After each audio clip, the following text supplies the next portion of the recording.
سلام علیکم عزیزین، سلامت و خانم با سلام باشید.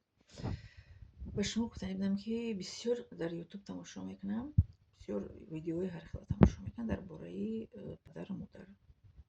احترام پدر و مادر من شما میگم اولین موضوعی که در این چیز یوتیوب من نمیگذارم، این یکم مقصدی من بود که احترام پدر و مادر. ببینین در ویدیو یوتیوب تماشا کردم، چند ویدیوی هر خیلی من تماشا میکنم. پدر و مادر فرزندا رو تولد میکنن، به دنیا میارن. بعد هست مادرایی که به پدر کودک رو به وای میرسونن. مثلا 3 دختر داره، 4 دختر داره، 5 دختر داره، 6 دختر داره، هر نمود دختر رو مثلا کلان میکنن. مثلا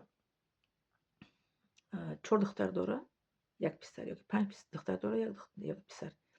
همون دخترها رو مثلا که کلان میکنن به پدر. پدرشون پرتافته رفتگی، پدرشون ادنی گذشتگیه. در این رسیده در مسکو وقتی که من بودم میگم مادر قطعی خوردگی بودم. بود در این شهری که ما هستیم اینجا هم هستم خیلی مادرایی که دو گودک سه گودک دارن کلان کرده ایستادن. یکی مقصد گپ من این است که نه خود که پدر و مادر فرزند کلان کند نه به وای رساند. خیلی قصه بسیار شده. وقتی که ما در سمالیات از مسکو به تاجیکستان رفتم، این خیلی قصه من کدگی بود یک زنم که 4 تا کودک، 4 تا دختر داشته است، بچه نداشته است. باید دیگه 5 تا پسر، دختر نداشته است. 2 تا قصه قصه کردم زنم در سمالیات از مسکو به چی رفتم در دوشنبه. یک تا چیزش زنکش نقل کرد که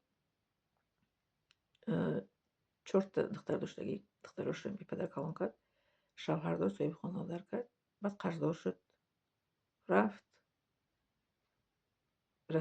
روسیه آمد میگه کار کنیم. بعد چند وقت کار کرد اینجا، بعد بیمار شد. او زن بیمار شد، بیماری دیل گرفتار شد، برگشت وطن رفت.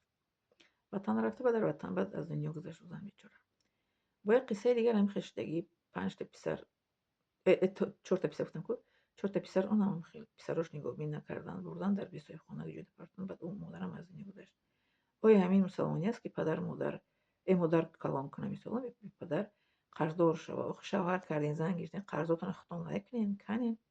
و شما شوهر کردین، شما زن گرفتین که شما باید قرض زندگیتون مثل سومتون باید کیچ کنین، نه اینکه مادر، نه اینکه پدرم آخه است. پدر مادری من با برادرام تگیدن که کلام شدن ختم روین کار کنین، زن گیرین. زن گیرین خانگی زناتون برای خانهاتون اوتا خانه کرد، مرا گرفت آورد، خودش زن گرفت. شما خونه کنید، زن گیرین برین زناتون خانهاتون. ما هم میکنه اویل کلان شدگیم. برادرای ما خوشون کار کردگین، زن گرفتگین، خوشون خونه گرفته، زناشون بردگین کوارتیر، بعد خونه خریدگین. ما پدر مادرمون قرض کردگی نیستیم. پدر مادر ما اروی ما روان کار گرفتگی نیست. برعکس ما پدر مادرمون صاحب شدیم در پیشون. اینا رو ببینین، ما رو پدر مادرمون نه خونه خرید نه قرضدارشون کردیم. خاص ما مثل اویل ما و با وجود این پدر مادرمون در پیشون در برشون بودیم. این قصه‌ای که مثل فهمیدگی من میسونه پدر مادرشون براشون نگاه بینشون میکنن، کلانشون میکنن، قرضدار میشون، پول قرضاشون میکنن. با بیچاره یا که در خانه خشتور از دنیا میگذره یا که در بسیار خانه از دنیا میگذره. آیا همین انسانگری است که پدر مادر مثل همینقدر ستم؟ کسی که میگه که در سوره ایزالده میگه کسی که ذره نیکی کنه میبینه، کسی که ذره بدی کنه میبینه. جوانانی محترم، کسی که مرا میبینه میشنوید، خود دختر هستی، خود پسر هستین، به قدر پدر مادرتون میرسین که دیر میشود، بعد پشیمون میشد. پشیمونی سود نداره. پشیمونی سود نداره. من نزدیک من با یک خواهری مسلمان در تلفن کردیم، گپ زدیم درباره ایتون پدر و مادر. از من مینداری کرد که پس از مصلحت صحبت های با شما خیلی با پدر و مادرم معاملم خوب شد. شما هم از سخن های ما یگان عبرت گیرین برای خودتون. پدر و مادرتون این خیلی ستم نتین که قرضدارشون کنین. قرضدار نکنین پدر و مادرتون. قرض کنی کنن. زن شما میگیری، شوهر شما میکنین. نخواست؟ اچه پدر مادر قرضدار میشید است؟ من به شما مثال آوردم که پدر مادری من پسرشون گفتن که روی کار کنین، خودتون بیارین، زن گیرین، خونه کنین برای همسراتون خونهاتون. پدر مادری من قرضدار نشدن. پدر مادری من برای برادران خانه کردگی نیستن. برعکس ما پدر مادرمان در پیریشون انا میخواد طور دست درموندگی همچون در حرکت چشم.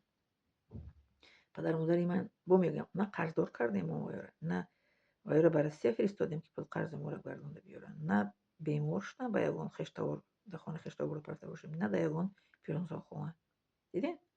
این آن است که ما از خداوند میترسیم و خداوند قدیر رو بیده داشتیم. کسی که از خداوند میترسد که همین گناه رفتار میکنه و پدر و مادرش را به جای میگیره رفتن گیر.